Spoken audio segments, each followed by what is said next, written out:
I share what I'm listening to and my thoughts on music and the business daily for free at helloyassine.com. What's poppin', y'all? I never thought I'd see the day, and I never thought I'd see the day that the crossover would be like this, because Akademiks just absolutely lit a fire not even under Stephen A. Smith. He must have hopped out the kitchen, because the flames did not engulf him, and he did not decide to spit fire after what happened last week, which was Stephen A. Smith got pressed by LeBron James. LeBron James walked right over to him in, the third quarter, while he was still losing a game, and decided to start talking to him about, oh, my son this, my son that. And then, he just nods. It was a press. We cannot argue that. And Stephen A. Smith looked shocked. And then, of course, the next day he apologized, and Akademiks had a response to that. But first, let's talk about what LeBron James could have possibly said or been upset about. It was about his son. Don't talk about my son like that. But does Stephen A. Smith seem like the type to really insult somebody's son to a degree where it's personal? Well, let's play the first clip. And then reality sets in. We love what we're seeing from him in the G League,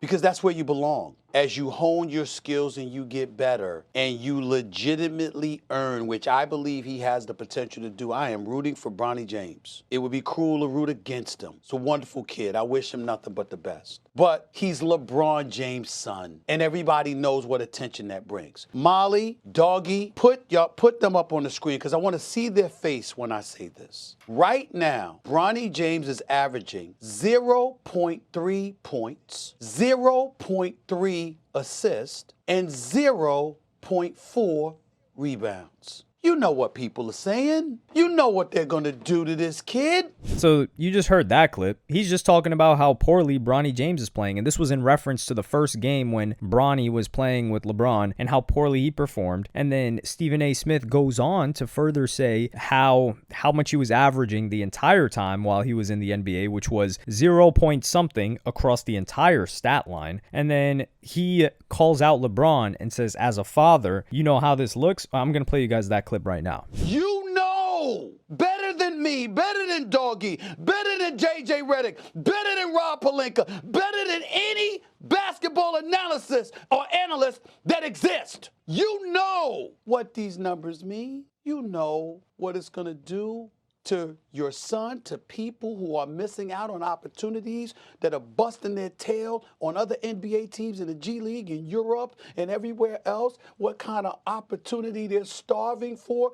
You're exposing your son like this? So this right here, it could have gotten LeBron upset, but the way that I look at it is, hey man, you're setting your son up to be demolished, destroyed, any other word that starts with D, pause on that, just to be decapitated. We can even throw that in there, by any and everyone involved in basketball. People that are nice at the game, they're going to start to have envy for LeBron's kid, for Bronny. And then what does LeBron do? He decides to press you about this, because just listen to this. Did it seem like this is something that he should be pressed about, that Stephen A. Smith was being disrespectful about? And people have said a lot of disrespectful, wild things about Bronny. I wouldn't say maybe they didn't intend it to be disrespectful, but if you guys remember when Bronny got a heart attack this is the thing that just got completely swept under the rug. Are we forgetting that Bronny had a heart attack at 18, 19? I'm not saying that signifies anything, but I feel like that was something that just came and went as if it was just a kid that scraped his knee. Like, dude, a heart attack at that age for an athlete, or one of the best athletes in the country, in the sport, according to what everyone else was saying, for him to just drop of a heart attack is shocking. But the point is that people were saying, oh man, it's because he took the jab, this and that. This is why LeBron forced him. LeBron was like sacrificing his son to keep up.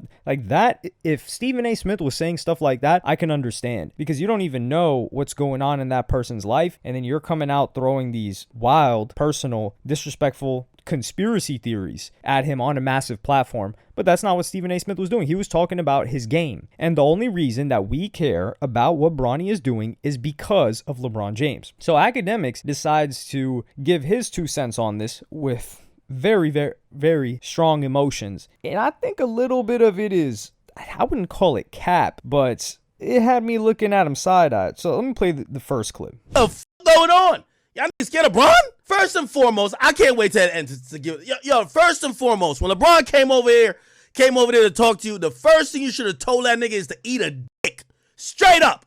He had his workplace, he had his job, he ain't gonna punch you, he ain't gonna do nothing to you. I don't care if he's 20 feet tall. He ain't about to do nothing to you, nigga. You should tell that nigga eat a dick. Straight up. Yo, LeBron, eat a dick, nigga. Get back on the bench. Hit some free throws, you bum ass nigga. You should be on his ass. Now, I know a lot of y'all love LeBron, and y'all might think I have an anti-LeBron. Like, no. I think LeBron Black Sam this at a Lakers game. How you get Black Sammed? So this is where he says, oh, LeBron wouldn't have done anything. This is the NBA. Keep in mind, this is home court advantage for LeBron. I'm not saying LeBron would have done anything. I think LeBron James has a lot of self-control, more so than Will Smith, I'm willing to say. I think Stephen A. Smith probably thought, yo, I saw the Will Smith slap happen in real time. Hey, this could be me next. I think he was just shell-shocked that LeBron was even talking to him for him to come back combatively. But the way I look at it is, this was home court advantage for LeBron. Akademiks was at home court advantage in Complex when not only did Vic Mensa say, oh, you shouldn't talk about this, Vic Mensa called him a bitch straight to his face and said that he wanted to slap him. And this is home court advantage with a ton of security for Akademiks, and he just said, what do you mean by that? So this whole, oh, I would have told LeBron to do this, and that, like, come on, man. We saw the situation happen live on Complex on the video. We got the video as Whack 100. I got the video, as Whack 100 would say, man, that's one of the funniest quotes. Has anybody added that to those stream decks as an audio? We got the video. That needs to be added. So we saw that happen. Now, the Big Ack persona came after Complex, so maybe he's different now. I don't know. But that's the first time Stephen A. Smith experienced something like that. Same way as it was the first time that Akademiks experienced something like that. So I think he should cut him a little bit of grace for not going off at the mouth at LeBron James and antagonizing him. Although I do think it would have been a good move for him to antagonize him, because, hey, if LeBron slaps you, man, Stephen A. Smith's about to be number one in the game at that point, and a lawsuit. I'll take that. Regardless, Akademiks goes on to give another point, which I do think has a lot of merit. So he's talking about LeBron James is just wielding his power in the industry. LeBron pressing you and you apologizing is exactly why you said what you said about him not being ready for the moment, and LeBron using his power, influence, and talking shit to get his son in an unfavorable position. LeBron is still doing that if he's pressing you about his son. He's trying to intimidate your opinion that his son sucks. Now, I know some people on Twitter and everybody said, well, a rookie that was drafted number 55th or whatever he was drafted don't deserve to be getting talked about that much. Y'all are picking on him because he's LeBron's son.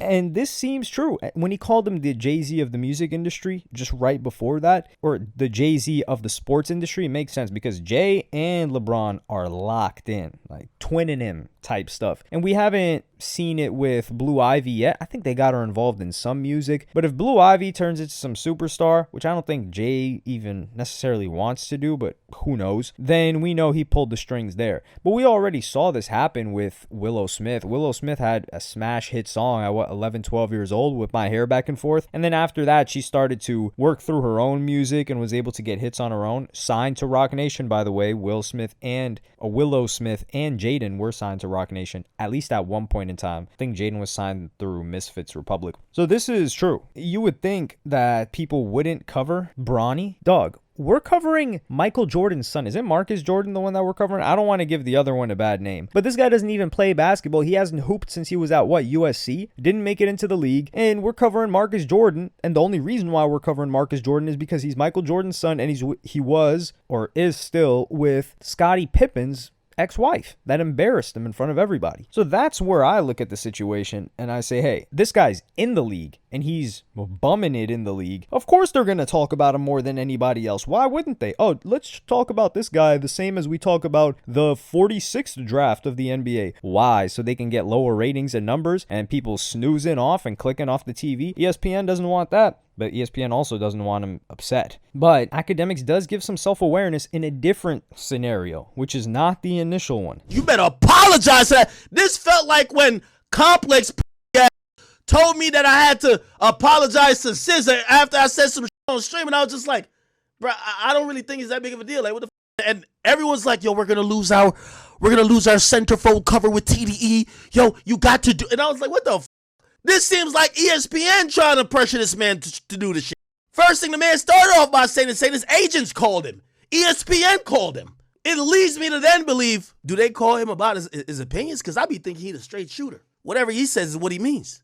It feels like the NBA and ESPN realized LeBron was upset to the point that he confronted a nigga mid-game. So he talks about the situation with Complex and them trying to force him to apologize to SZA for some comments that he made on a live stream. He just said, I thought SZA was like some tall Amazonian. It wasn't even disrespect the way he laid out that comment on SZA. It wasn't intentioned for sure. But I would say the moment when they did that to him was with Chrissy Teigen, when they had him taking a knee like Jon Snow in front of Daenerys Targaryen, like waiting for her to tap him on the head like, okay, good boy, you can get to my army now. The situation with Chrissy Teigen, that apology I think was worse than the SZA situation, although Chrissy Teigen wasn't even involved with Complex like that. But Akademiks likes to talk about, my sister Nadeska, that's why I did it, she felt insulted because I said bitch and she's a woman. And that was one of the most ridiculous excuses Akademiks ever came up with for anything he's ever done, because hey, if the shoe fits, the shoe fits. Like, what does Nadeska feel insulted on behalf of Chrissy Teigen when Chrissy Teigen was starting all this nonsense? But Stephen A. Smith, disappointingly, goes on and he's just on this depressive run. So I'm going to play you guys this other clip that he did on his own podcast.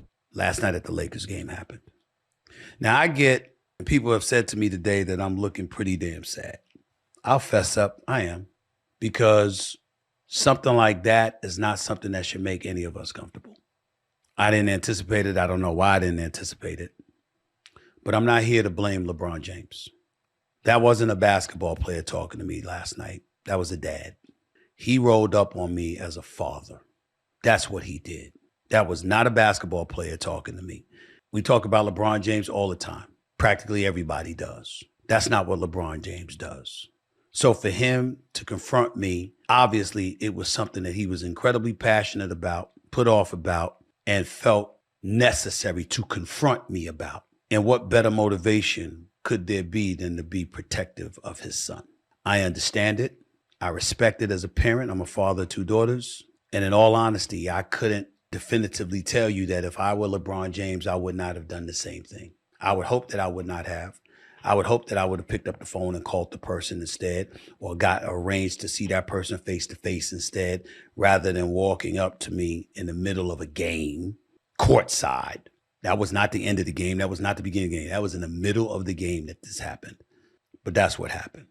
This also reinforces the problem that people have with LeBron James, is that he's so protective of a father. It's like a Karen. He's a male Karen. He's, he rolled up on me as a father. Yes, he needs to stop rolling up as a father. That's why people are saying his kid is even in the NBA. Like, he was pushing, and that's not only the thing that his kid ended up being on the same team as him. That's how much pull you got in the league. And Stephen A. Smith talking about, no man, that's like him coming to me as a father. Well, what about all those fathers of the players that are in the league and you're clowning as well? So if some random father that's not LeBron James, that's got his kid in the league, and you talk greasy about him, he runs down on you in public and says, don't talk about my son like that. You called him a bum. That's my son. Are you going to treat him differently and stop calling him a bum? Or because it's LeBron, the agents are calling you, ESPN's calling you, and they're saying, hey man, you got to bow down and kiss the ring. No DJ Khaled. If that's the scenario and it's politics, it is what it is. But we gotta admit, man, this was ridiculous. This was overblown. Stephen A. Smith did not say something disrespectful unless there were some other clips that I had not seen. But him calling the child a bum at basketball and saying that his dad was setting him up to be made fun of by other people, I don't see anything disrespectful about that at all. Considering Bronny does a bunch of other stuff that people talk about that Stephen A. Smith avoids, like, this guy's a bunny hopper, and these nonsense topics that don't have anything to do with sports. He keeps it strictly on the game. And this guy Bronny's a grown man now. He's 19 in the league. You're a grown man at that point. You're not a college freshman or a college sophomore. You're in the game. And if you want to be in the game, then you got to take the criticism that comes with it. Not daddy coming out and defending you. And I don't think Bronny wants his dad to do that, but that's just what LeBron's going to do. But let me know what you guys think in the comments. Like, subscribe, and hit the notification bell if you enjoyed. Follow me on Twitter and Instagram. Go to helloyassine.com, and I'll see you in the next one. Thank you for watching. Peace.